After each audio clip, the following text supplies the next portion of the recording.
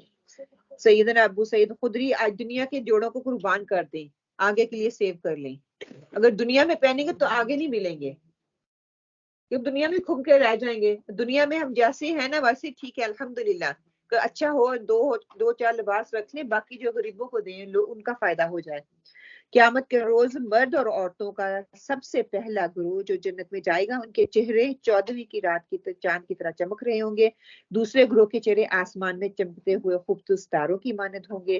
دونوں گروہوں کے مردوں اور بیویوں عورتوں کو دو بیویاں عطا کی جائیں گی، ہر عورت 70 جوڑے پہنے گی، جن میں سے ان کی پنڈلی کا گدا جو ہے وہ نظر آ رہا ہوگا۔ سبحان اللہ، دنیا میں اس طرح کا لباس پہننا حرام ہے، پہن نہیں سکتے۔ وہاں پہ اللہ تعالیٰ دیکھیں وہ رغبت دلانے کے لیے کہ دنیا میں اپنی خواہشات کو نہ ترجیح دو، ان کو قربان کر دو آخرت کے لیے۔ کوئی بھی چیز ہے، کوئی میں جنت میں لوں گی، وہاں پہ نہیں بھی ہوگی نا، میں سوچ رہی ہوں میری وسعت اتنی ہے کہ وہاں پہ نہیں ملے گی، یہ اللہ تعالیٰ پھر بھی وہ پرووائڈ کر دیں گے اپنے آپ کو شوق دلانے کے لیے۔ کوئی ایسی چیز ہوگی نہیں، ممکن ہی نہیں ہے کہ جو ہم سوچیں وہاں پہ ہوگی نہیں۔ جنتی خواتین کا دوپٹہ قدر و قیمت میں دنیا جہان کی ساری دولت سے بڑھ کر ہوگا۔ سن لیں اب کہ جنتیوں کی خوشبو اس قدر عمدہ ہوگی کہ اگر دنیا میں آ جائے تو ساری دنیا کو معطر کر دے، خوشبودار ہو جائے۔ سیدنا انس رضی اللہ تعالیٰ سے روایت ہے کہ رسول صلی اللہ علیہ وسلم نے ارشاد فرمایا، اللہ کی راہ میں نکلنا پہلے پہر یا پچھلے پہر دنیا اور اس میں جو کچھ بھی ہے اس سے بہتر ہے۔ اگر جنت کی، یہاں پہ نا نماز کے لیے فجر کی نماز کی طرف اشارہ کیا گیا ہے، اگر جنت کی عورتوں میں سے ایک عورت دنیا میں لمحہ بھر کے لیے جھانک لے تو مشرق اور مغرب کے درمیان ہر چیز روشن کر دے اور فضا کو خوشبو سے بھر دے، جنتی عورت کا سر کا دوپٹہ دنیا اور جو کچھ اس میں ہے اس سے بہتر ہے۔ جو کہتے ہیں نا دوپٹہ ہے ہی نہیں اسلام میں، آنکھوں کی ہونی چاہیے شرم، اور دل کی ہونی چاہیے تمیز، اور بے حیا ہو کے ہم پھرتے ہیں، تنگ کپڑے پہن کے پھرتے ہیں، پھر وہ دنیا کی عیاشی تو لے لیں، پھر آخرت میں تو کچھ نہیں ملنے والا۔ جہاں جہاں وضو کا پانی جاتا ہے وہاں تک زیور پہنایا جائے گا۔ سیدنا ابو ہریرہ رضی اللہ تعالیٰ فرماتے ہیں، میں نے اپنے دوست آپ صلی اللہ علیہ وسلم سے سنا کہ جنت میں مومن کو وہاں تک زیور پہنچایا جائے گا جہاں تک اس کا وضو کا پانی پہنچتا تھا۔ سبحان اللہ، پھر دیکھ لیں دنیا کی بنوٹی تو ہم یہاں پہ ٹکی لگاتے ہیں اور یہاں پہ پتہ نہیں کیا وہ پہنتے ہیں اور گلے میں لگاتے ہیں، بڑے بڑے ہوں گے، اور یہاں تک چوڑیاں ہی چوڑیاں ہوں گی۔ اب امیجن کر لیں، ہمارے پاس تو الفاظ بھی نہیں ہے امیجن کرنے کے لیے۔ جو فیشن کرتے ہیں ان کے پاس شاید الفاظ ہوں اور ان کو پتا ہو کہ کیا کیا آج کل فیشن میں چل رہا ہے، کیا کیا اپنے آپ کو کس چیز سے وہ زیادہ سنوارتی ہیں۔ اور آخرت میں جو ہے سبحان اللہ وضو کے پانی جہاں تک جائے گا، تو اب آج سے وضو اس طرح پھر کریں کہ جنت میں اس کا جو ہے نا اس کا پھل لوں گی۔ دنیا میں بھی فائدہ، شیطان کی جو ہے شیطان کے حملوں سے بچوں گی، اللہ کا ذکر زیادہ کروں گی، کانشیسلی میرے دماغ میں ہوگا میرا وضو ہے، ٹھیک ہے، شیطان کے حربوں سے بچی رہوں گی۔ رات کو سوں گی تو ساری رات عبادت میں گنی جائے گی، گھر سے باہر نکلوں گی تو وہ عبادت میں گنا جائے گا، اور رات قیامت والے دن اللہ تعالیٰ وہاں پہ زیور پہنائیں گے جو کہ دنیا میں مجھے نصیب نہیں ہوں گے، آخرت میں مجھے مل جائیں گے، اس کی وری کرنے کی ضرورت ہی نہیں ہے۔ جنتی کے پہنے ہوئے ایک کنگن کی روشنی سورج کی روشنی سے زیادہ ہے۔ اور کہتے ہیں کہ سورج کی روشنی بار بار کیوں تشبیہ دی جاتی ہے کہ یہاں پہ سورج کی طرف ہم دیکھ نہیں سکتے، وہاں پہ کہتے ہیں وہ روشنی ہوگی اتنی خوبصورت ہوگی لیکن وہ آنکھوں کو نہیں چبھے گی، ایسی روشنی ہوگی وہاں پہ، مطلب کوئی تکلیف دینے والی چیز وہاں پہ ہوگی نہیں۔ سیدنا سعد بن ابی وقاص رضی اللہ عنہ سے روایت ہے کہ آپ صلی اللہ علیہ وسلم نے ارشاد فرمایا، جنت کی چیزوں میں سے ایک ناخن کے برابر کوئی چیز ظاہر ہو جائے تو زمین اور آسمان کے کنارے کے درمیان جو کچھ ہے اسے چمکا دے۔ سبحان اللہ۔ اگر ایک جنتی مرد اپنے کنگن سمیت دنیا میں جھانکے تو سورج کی روشنی کی طرح ختم کر دے، جس طرح سورج کی روشنی تاروں کو ختم کر دیتی ہے۔ جنت کے پھل کیسے ہوں گے؟ کیلا اور بیری کا بھی ہم نے دیکھ لیا کہ جنت وہاں پہ خاص یہ پھل ہوں گے۔ دائیں ہاتھ والے سورۃ واقعہ کی آئی تھی، اصحاب الیمین اصحاب الیمین فی صدر مخضود وطلح ممدود وظل ممدود وماء مکسوب، اور دائیں ہاتھ والے اور بائیں ہاتھ والے، دائیں ہاتھ والے اور دائیں ہاتھ والے کیا ہی خوش نصیب ہیں بے خار بیلوں اور تہبتے کیلوں اور دور تک پھیلی ہوئی چھاؤں اور ہر دم رواں دواں پانی میں وہ ہوں گے کہ ان کی کیا ہی بات ہے، کیا ہی کہنے ہیں، جنت کے پھلوں کا ذخیرہ کبھی ختم نہیں ہوگا۔ اور اللہ تعالیٰ ارشاد فرماتے ہیں سورہ واقعہ میں، اور کبھی ختم نہ ہونے والی اور بے روک ٹوک ملنے والی بکثرت پھلوں سے مزید ان کو مزین کیا جائے گا، اور سبحان اللہ کبھی ختم نہیں ہوگا۔ آپ امیجن کریں اس میں کتنی وسعت پائی جاتی ہے کہ وہ ہمیشگی کی لائف ہے، وہ ایک چیز نہیں ہوگی کہ ہر چیز پھر اس کا کوئی حساب ہی نہیں ہے، جتنی کھائیں اس کے پھر آنسریبل نہیں ہوگی، آپ سے اکاؤنٹیبلٹی نہیں کی جائے گی۔ دنیا میں تو ہے نا، جتنا کھاؤ گے، جتنی یاشی کرو گے، جتنا رہو گے، اتنا ہی آپ کو زیادہ دینا پڑے گا، لیکن وہاں پہ کوئی نہیں ہوگی۔ جنت میں ہر جنتی کے من پسند تمام پھل وہاں پہ موجود ہوں گے، جو آپ کو پسند ہے دنیا میں رہتے ہوئے وہاں پہ آخرت میں ملیں گے۔ متقی لوگ جنت کے سایوں اور چشموں میں ہوں گے، اور جو پھل وہ چاہیں گے ان کے لیے حاضر کیے جائیں گے، اور کہا جائے گا کھاؤ اور پیو مزے سے ان اعمال کے بدلے جو تم کرتے رہے ہو۔ نیک لوگوں کو اپنے ایسے ہی اجر اللہ تعالیٰ دے گا۔ نیک لوگوں کو جنت کے پھل ہر وقت جنتیوں کی پہنچ میں ہوں گے، اور جنت کے پھل صرف ایک خوشہ اگر زمین پر آ جائے تو سیدنا جابر سے روایت ہے، وہ کہتے ہیں کہ آپ صلی اللہ علیہ وسلم نے فرمایا میرے سامنے جنت اور اس میں موجود ساری نعمتیں پیش کی گئی، اور جو اس میں پھل ہیں تو میں نے اس سے تمہارے لیے ایک انگور کا گوشہ لینا چاہا تو مجھے اس سے روک دیا گیا، اور اگر میں وہ تمہارے لیے لے آتا تو زمین اور آسمان ساری مخلوق ختم کرنے کے لیے کھاتی، لیکن وہ ختم نہ ہوتا۔ سبحان اللہ۔ جب معراج کے موقع پہ گئے تھے نا آپ صلی اللہ علیہ وسلم، تو سوچا ہوگا تب کہ لے جاؤں، لیکن نہیں لے جانے دیا کہ یہ جنت کا پھل ہے اور جنت میں ہی ملے گا۔ دنیا کے پھل ہیں نا، دنیا میں جا کے کھائیں۔ جنت کی نہریں، جنت میں میٹھے پانی، خوش ذائقہ دودھ، لذیذ شراب اور شفاف شہد کی نہریں بہہ رہی ہوں گی۔ اللہ تعالیٰ کا ارشاد ہے سورہ محمد میں، یہ ساری آیتیں ہم جو آتی ہے کہ متقین لوگوں سے جس جنت کا وعدہ کیا گیا ہے اس کی شان تو یہ ہے کہ اس میں میٹھے پانی کی نہریں بہہ رہی ہوں گی، ایسے دودھ کی نہریں جس کے ذائقے میں ذرا فرق نہ آئے گا، ایسی شراب کی نہریں جو پینے والوں کے لیے لذیذ ہوں گی، صاف اور شفاف شہد کی نہریں بہہ رہی ہوں گی، ان کے لیے اس میں ہر قسم کے پھل موجود ہوں گے۔ تو شراب کی نہریں، دودھ کی نہریں اور میٹھے پانی کی نہریں، 3 قسم کی نہروں کا ذکر ہے۔ اہل جنت کی نہروں کو اپنے اپنے محلات میں لے جا سکیں گے، وہ اٹھا کے ساتھ لے جائیں گے۔ سبحان اللہ۔ دنیا کی نہریں تو وہیں پہ ہوتی نا، ہمیں چل کے جانا پڑتا ہے، وہ ان کے پاس آ جائیں گے۔ سیدنا حکیم بن معاویہ اپنے باپ سے روایت کرتے ہیں کہ رسول صلی اللہ علیہ وسلم نے ارشاد فرمایا جنت میں پانی، شہد، دودھ اور شراب کی نہریں ہیں، اور ان نہروں سے چھوٹی نہریں نکلیں گی جو کہ جنتیوں کے محلات میں جائیں گی۔ اب لگا لیں ایک بڑی نہر اور اس کے بعد چھوٹی چھوٹی نہریں جو چھوٹے چھوٹے رستوں سے نکل کر جاتی ہیں۔ جنت کی نہر، نہر حیات، جس کا پانی جہنم سے نکلنے والوں پر ڈالا جائے گا۔ سبحان اللہ۔ سیدنا ابو سعید خدری سے روایت ہے، رسول صلی اللہ علیہ وسلم نے ارشاد فرمایا اللہ تعالیٰ اپنی رحمت سے جس کو چاہے گا جنت میں داخل فرما دے گا، اور آگ والوں کو آگ میں داخل کر دے گا۔ پھر جنتی مدت بعد چاہے گا کہ ارشاد فرمائے گا دیکھو جس شخص کے دل میں رائی کے دانے کے برابر بھی ایمان ہے اس کو آگ سے نکال لو۔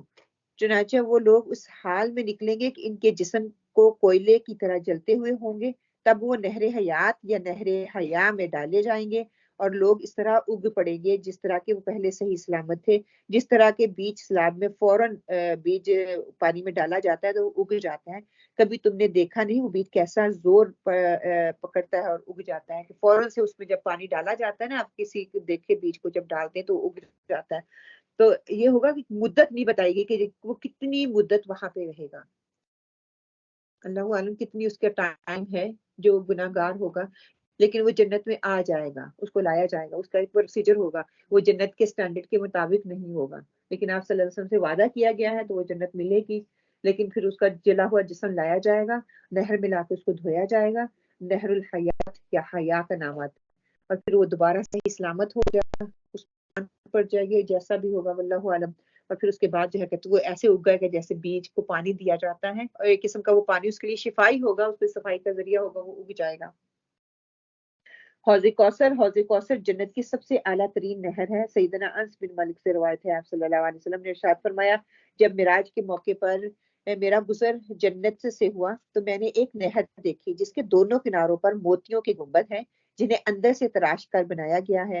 میں نے جبرائیل علیہ السلام سے دریافت کیا یہ کیا ہے؟ جبرائیل علیہ السلام نے کہا یہ کوثر ہے جو آپ کو آپ کے رب نے عطا کی ہے، اس کھٹی یا خوشبو تیز کستوری کی سی ہے، کہ موتیوں سے اس کی سائڈیں بنی ہوئی ہیں. کتنی دلکش اور خوبصورت چیز ہوگی نا اگر ہم دیکھیں پانی ارد گرد سے وہ موتیوں کی طرح چمک رہے ہوں، لگے ہوئے ہیں، اور بیچ میں سے پانی جا رہا ہے اور پانی میں سے بھی خوشبو آ رہی ہے. حوض کوثر پر ساقی خود یعنی کہ رسول صلی اللہ علیہ وسلم خود کھڑے ہوں گے وہاں پہ. اس کا پانی دودھ سے زیادہ سفید اور شہد سے زیادہ میٹھا ہوگا. اور حوض کوثر کی ایک سمت مدینہ اور عمان کے درمیان فاصلہ تقریباً 1000 کلومیٹر کے برابر ہوگا. سبحان اللہ. سیدنا سبحان سے روایت ہے کہ آپ صلی اللہ علیہ وسلم نے ارشاد فرمایا حوض کوثر کے کنارے پر اہل یمن کی خاطر دوسرے لوگوں کو اپنی چھڑی سے ہٹاؤں گا یہاں تک کہ حوض کوثر کا پانی یمن کی طرف سے نکلے گا اور وہ خوب سیر ہو کر پیئیں گے. آپ صلی اللہ علیہ وسلم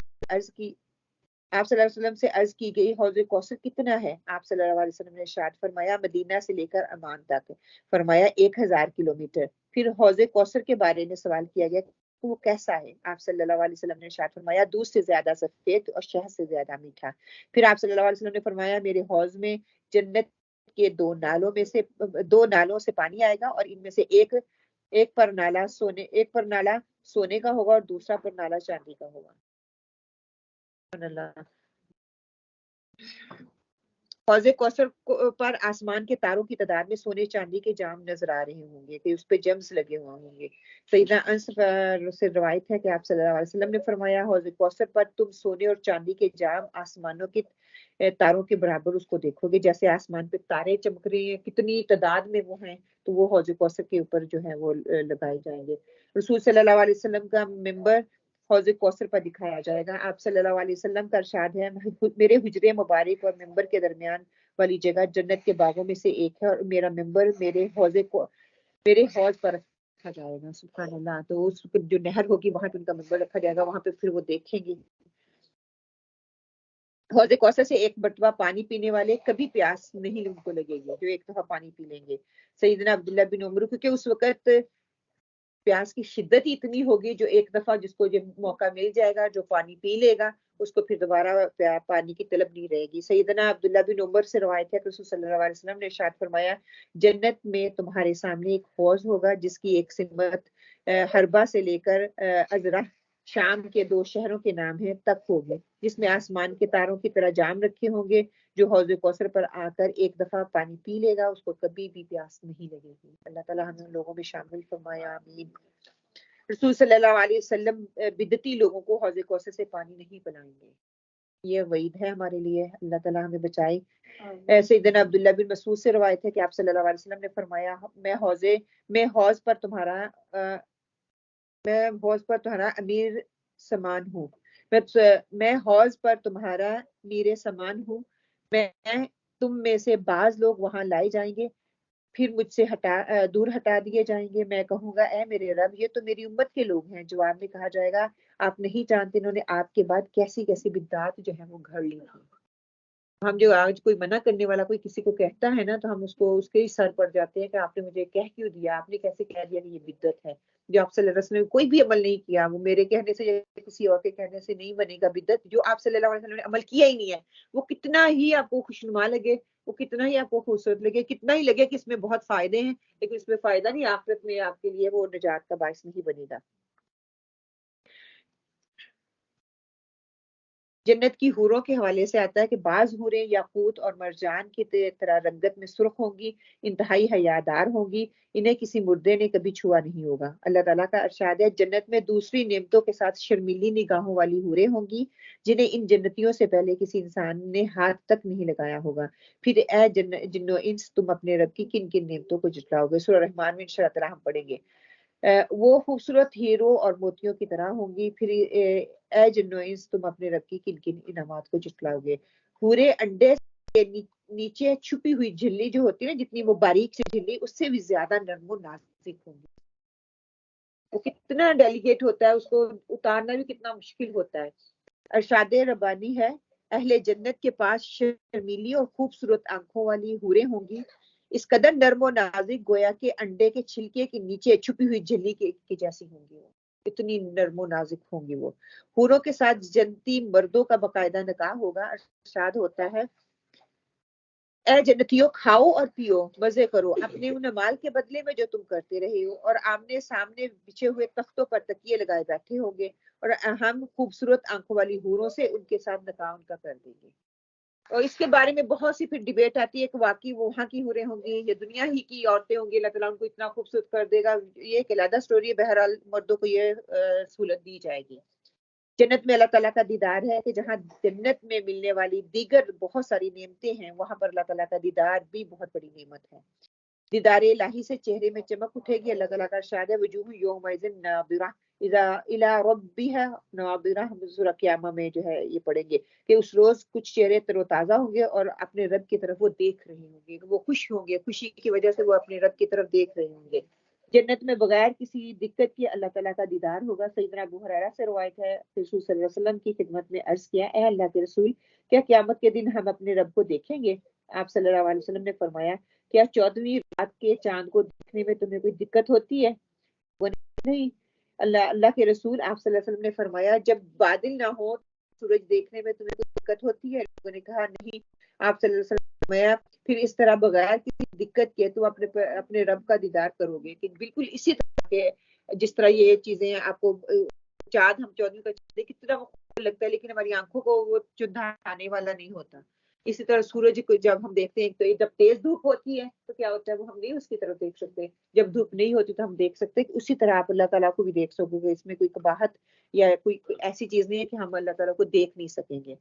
تو اللہ تعالیٰ سے دعا کرتے ہیں اللہ سبحانہ وتعالیٰ ہمیں جنت کے یہ جتنی ہم نے نعمتیں پڑھی، جتنی ہم نے یہ انعامات جاننے کی کوشش کی، اللہ سبحانہ وتعالیٰ اس میں ہمارے لیے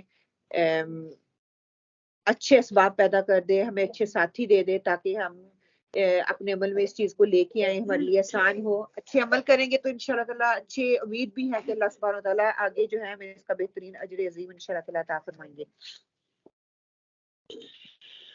یہاں پہ ہمارا جو آج کا سیشن مکمل ہوتا ہے۔ انشاءاللہ تعالیٰ کل جو ہے ہم بات کریں گے اللہ تعالیٰ نے انسان کی تخلیق کیسے کی، خالق پہ کہ تخلیق اللہ تعالیٰ نے کیسے کی، انسان کو کیسے بنایا اور اس کی تخلیق کیسے ہوئی، اور آج انسان کو اللہ تعالیٰ نے عقل دے کے کہاں پہ کھڑا کر دیا اور انسان کرتا کیا ہے۔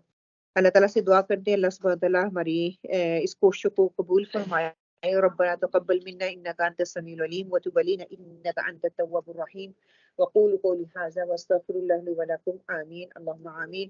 بسم الله الرحمن الرحيم الحمد لله رب العالمين الرحمن الرحيم مالك يوم الدين إياك نعبد وإياك نستعين اهدنا الصراط المستقيم صراط الذين أنعمت عليهم غير المغضوب عليهم ولا الضالين آمين۔ اللهم صل على محمد وعلى آل محمد كما صليت على إبراهيم وعلى آل إبراهيم إنك حميد مجيد اللهم بارك على محمد وعلى آل محمد كما باركت على إبراهيم وعلى آل إبراهيم إنك حميد مجيد آمين اللهم آمين۔ اے پروردگار